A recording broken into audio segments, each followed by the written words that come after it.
The big question is, when will the hallowed multilateral institutions of Western democracy call out China for its merciless human rights violations in Shanghai? Where is the esteemed Dr. Tedros of the World Health Organization? Where are the people who once said that China was a COVID fighting exemplar? 26 million people in Shanghai are barricaded today in their homes. They are being given expired food and they're starving. Tons of fruits and vegetables are being thrown away by local workers because they're rotting. The pets of COVID positive patients are being collected and culled. The people have now started fighting back. Let's take a look at some of these horrifying visuals that have come in from Shanghai and deep dive into understanding the atrocities happening in Shanghai. We'll show you the videos and we'll also take expert opinion from our panelists of not more than a minute each, because we have who have tested positive for COVID are collected. The pets have been tied up. They've been put in bags, shoved in bags, and several pets have also been killed.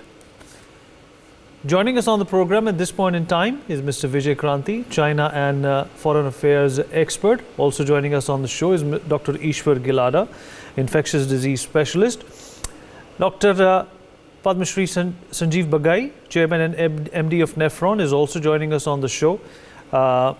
Thank you everyone for being a part of this important conversation. Dr. Bagai, let me start by asking you, what China is doing is nothing new to us, but it will never be new to the World Health Organization as well, and to the millions of people who still support China in its quote-unquote fight against COVID.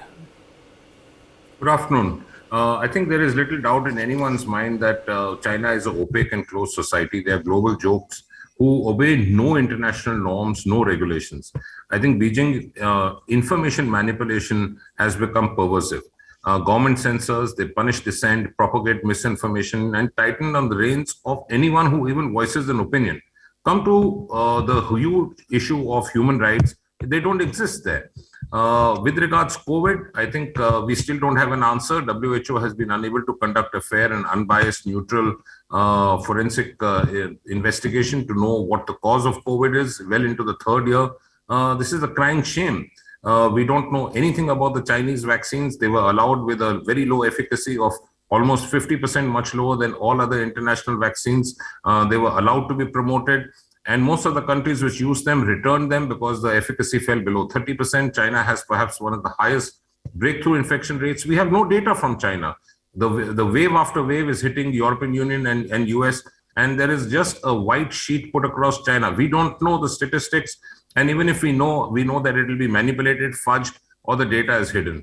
There is a locking up of the citizens of animals. I mean, forget animal rights. When human beings over there don't have any rights, what can be said about the poor pets and animals?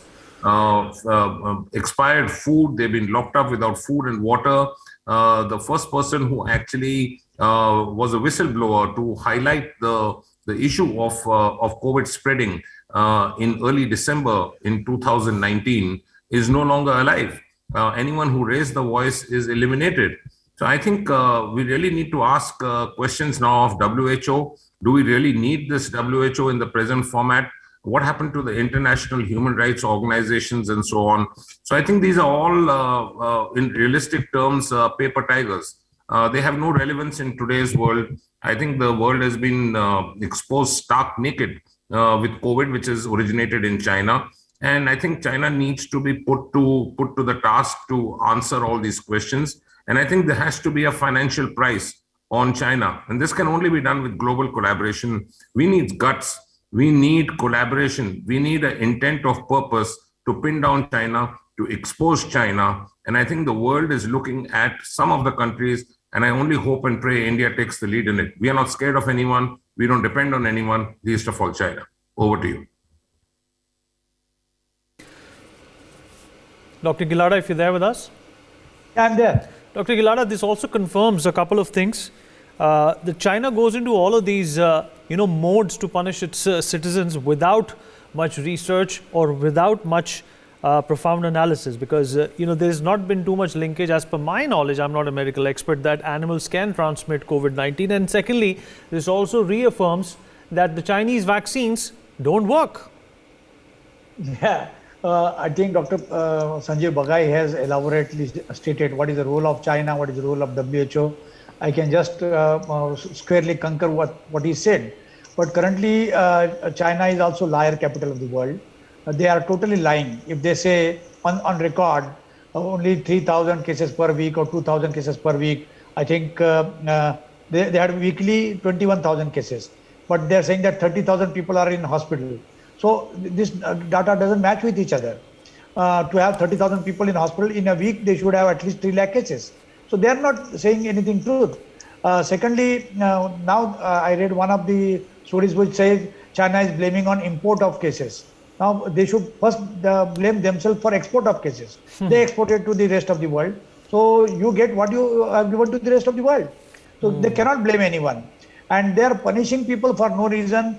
I think people should retaliate them. They should turn the government upside down. We can't speak anything against anybody's government, but basically what they are doing is totally wrong, rubbish, unethical, inhuman. They should not have done this thing. And secondly, culling of the animal, China only knows how the virus was manufactured, whether it was manufactured, put into animal, from animal to human being. So they may be knowing all these things, so therefore they are culling the animal. We don't know anything in India or in the rest of the world. And thirdly, WHO, why WHO is keeping quiet? Committees after committee, third committee is now going on to find out the origin of the virus. And it is like one committee originates into another committee, originates into another committee. That's wrong. They should come out clearly and say how did it originate. And if something wrong has happened, they should apologize to the world that it has happened. It was not intended to happen. So I think they are cover-up mechanism, but they are trying to pat each other's back. And vaccine about China, it has been proved in Malaysia. They use 3 different vaccines: Sinovac from China, AstraZeneca, and mRNA. What they found out of the infection which happened after vaccination, some people died. They realized that the death rate was 1:2.5 to 9.5.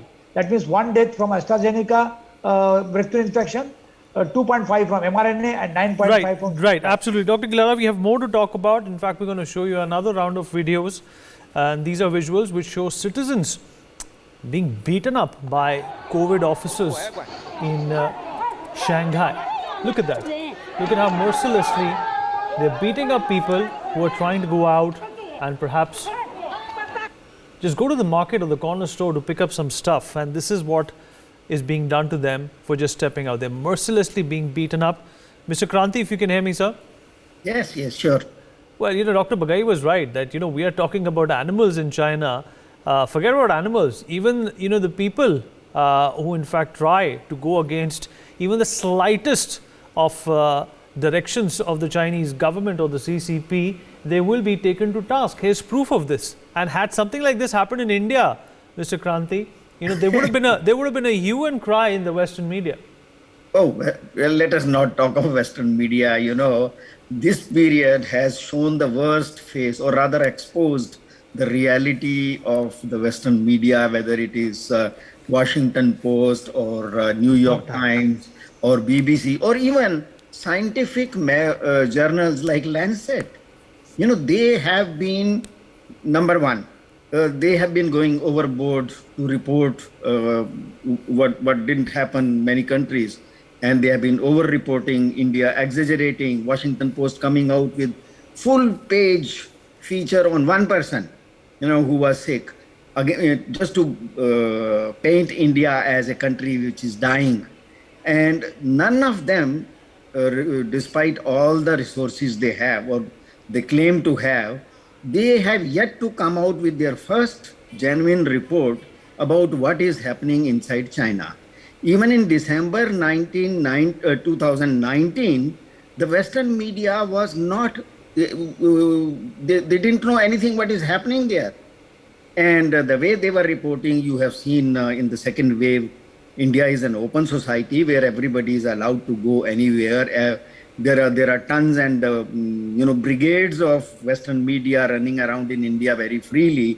They have the freedom to report and even to manufacture reports. But I am shocked. I am a Yeah, journalist. Mr. Kranti, let us show you another round of videos as well. We have to show a number of videos, so request all our panelists to keep their responses a little shorter. Now, visuals are also emerging in Shanghai where, in fact, cops are being beaten up by citizens. They're trying to fight forces and they are beating up cops. Disturbing, animated, dynamic visuals coming in from Shanghai, a city which finds itself locked down as cases surge in this particular part of China. These are human rights violations that the world has usually turned a blind eye towards.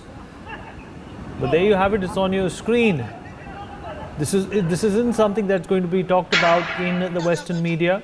The Washington Post or the New York Times is not going to make a headline out of that.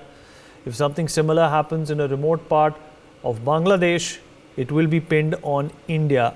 That's what the Western media is all about. Dr. Bagai, well, the situation has become so desperate that Shanghai, a predominant capital, a commercial capital of the Chinese economy, is in lockdown right now, and their desperation is palpable. It's visible on social media as well. Are you not surprised that this has not made headlines anywhere in the world? So, three quick points for brevity of time. One is, I think every country reaches a breaking point, and I think the breaking point is just about arriving in China now. There is going to be ongoing civil unrest.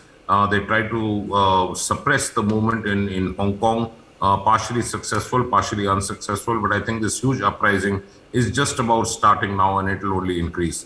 Point number two, less said about the international media, the better. On various TV platforms, I have given an open invitation. Please come and debate with me of the realistic numbers and so-called painting India with a black paint brush, which is very, very unfair. New York Times and Washington Post had called India during the Delta wave as a mortuary, as a burning ground, as a death hole, as a hell hole, so on and so forth. Less they said, they forgot what was happening in the streets of New York when people were dying as much as in India. And I think we value Indian lives like any other nationality's lives. With regards what's going on in future, I think a lot of companies and multinationals and investments have already started moving out of China. The so-called death trap of the China debt game, I think also will reach an end point. So I don't see very rosy days for China ahead, but that's the law of nature.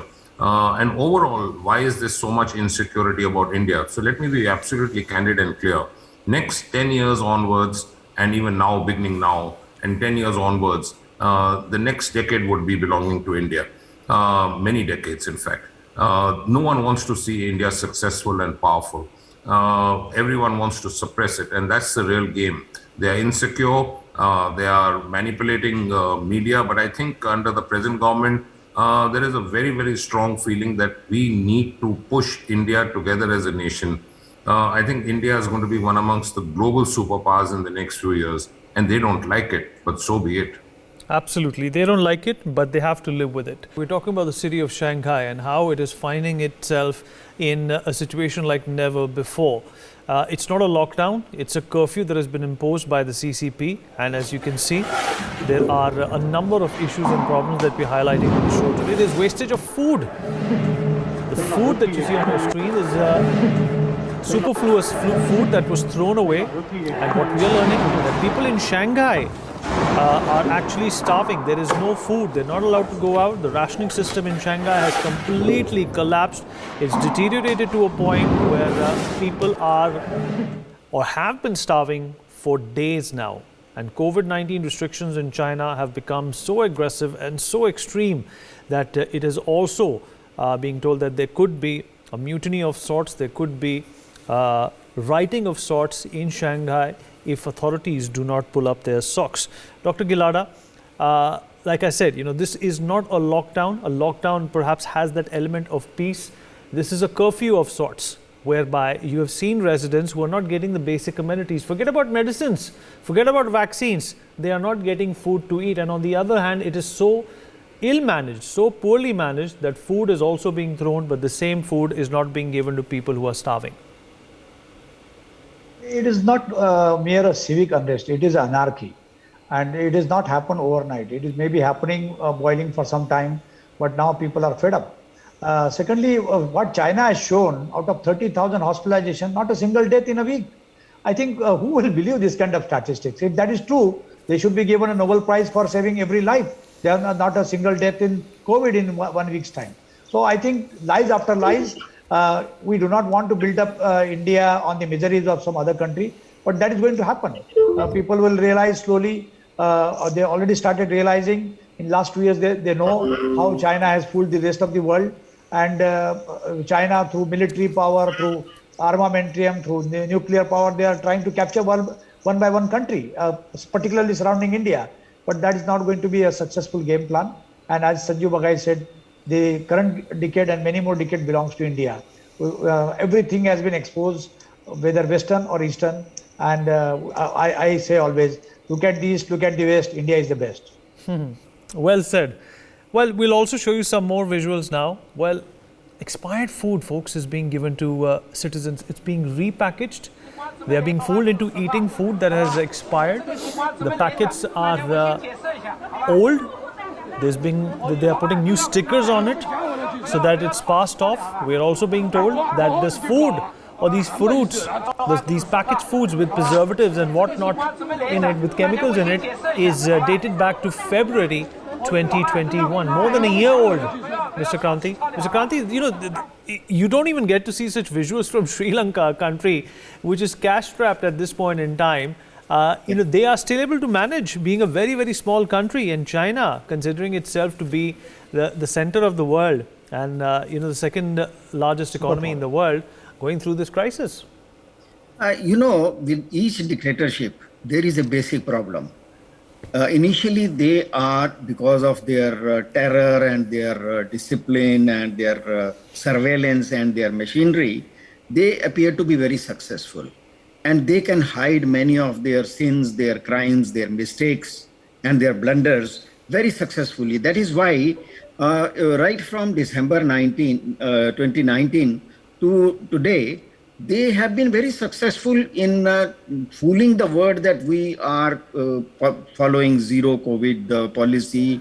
And I was so surprised that after a very long time, on 18th of April, they came out with the first news saying that 3 old people have died. And there were reports of, millions of people being, pushed into the newly made, quarantines, which shows that the problem was there, but they were hiding it. But I personally believe that now it's like a pressure cooker with no, the safety valve. Earlier, they were holding it. It was looking peaceful. It is now going to explode. What we are seeing in Shanghai, you will see in many other cities very soon, because now the people are fed up with those controls. And moreover, the surveillance system too has its own limitations. And what we are seeing, that people are now fighting with police, people are looting stores in China. This is now going to become a norm, and it will be very difficult for President Xi Jinping, who is very much hopeful of getting his next term and the approval to become permanent for whole life, the president and military chief and general secretary and everything of China. So I think the dictatorship, which has been successful in keeping the lid on the reality, now I think they have to give up. Things have gone beyond their control, and we'll see much bigger explosions, not only in Shanghai, you will see in Guangdong, you will see in many other cities. Right, sir. Right, let's show you some more startling videos. Poor condition of quarantine facilities is also something which is shocking in China. That is a quarantine facility, folks, on your screen. There's no isolation, as you can see. There's no social distancing, no space between beds. And we're also being told that you can have your meals only on your beds. The hygiene standards in the second largest economy in the world, aka China, are so pathetic and poor that perhaps you have better facilities, quarantine facilities, Dr. Bagai, in a country like Sudan. think the full system of China is one by one collapsing. It's a story of Pink Floyd, another brick in a wall. It's going to fall. It's falling in front of our eyes. They are a social joke. I think the only people who don't think they are jokes themselves are they themselves. The virus which they spread, and knowingly, willfully, let me tell you that very clearly, the landmines they laid for the world is coming to haunt them. And life is a full circle. It's a simple law of karma. Socially, politically, financially, they are going to be in huge crisis. And it's only a question of time before global solidarity and collaboration pins them down, isolates them completely, and forces a regime change. It's not impossible. It happened in 1940s after the World War. It's going to happen now again. That's the best for the world. Yeah. All right. Dr. Gilara, your thoughts on these poor quarantine facilities? China has been, or calling itself the custodian of hygiene and sophistication, but apparently not. No, they cannot manage. They simply cannot manage, and this COVID will ruin them, not only medically, but even politically, economically, socially. So, as has been said, karma, kar bhala ho bhala anta balega bhala. And even at this time, if China comes to India asking help, India will help. So that is the attitude of India. China would not have, because if they ask money, food, or medicine, doctors, any kind of technique to how to handle, India will help them. And India's attitude is that way. So you can never compare China with India. I think God save China. No one else can save China now. Now, may I add? Just 1 second, sir. I'll come to you, Mr. Kranti. Just 1 second. We're also going to talk about a story documenting whistleblowers from China and how that story was removed by WeChat. People, in fact, translated it into a few different languages as well. It was put up on social media, but China has been silencing voices on the Chinese social media platforms. People have been sharing it on WeChat, but it got censored. It depicts, obviously, a desperate call by the people asking the CDC for help. So, Mr. Kranti, this is no longer about Xinjiang, or this is not, related to the Uyghurs. China doesn't care about its indigenous people as well. Yeah, you are right. The problem, that is what I say always about dictatorships, is Uyghurs, Tibetans, Mongols, Manchurians, they are slaves already, colonized people. And when you talk of the Hans, these communists have never been kind to Hans themselves. If you see the history in the period of Mao, his policies led to killings or unnatural deaths of more than 8 crore people. Our communist friends, when you tell them, they say, no, it was not 8 crore, it was only 3 crore people he killed. And their system has never been kind. And particularly with a man like Xi Jinping, he has been known as a worse addition of Chairman Mao Zedong. What he has been doing all along in these years, now he is getting the real problem in his face because of this Wuhan virus. Now all their controls are dying, and our Dr. Ishwar Gilada was just now offering that we should send if they want, we should send our doctors and medicines, etc. I think we should also drop those journalists who have been sitting in our cemeteries in Delhi and other places and playing to the Western gallery, showing that everybody is dying in India.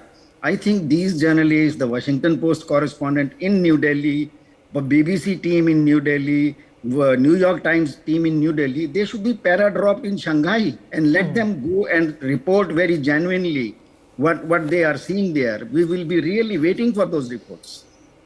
Absolutely. Well said, sir. There has to be an international intervention at this point in time. These people, for no fault of theirs, are being subjected to situations and, in fact, the possibility of human rights violations that are very rampant in China, but not spoken of because of the kind of clout China has been able to impose in the Western world. We're going to dip into a short break. I'd like to thank all our guests for being a part of this wonderful conversation. For more such videos, subscribe to the NewsX YouTube channel, hit the bell icon.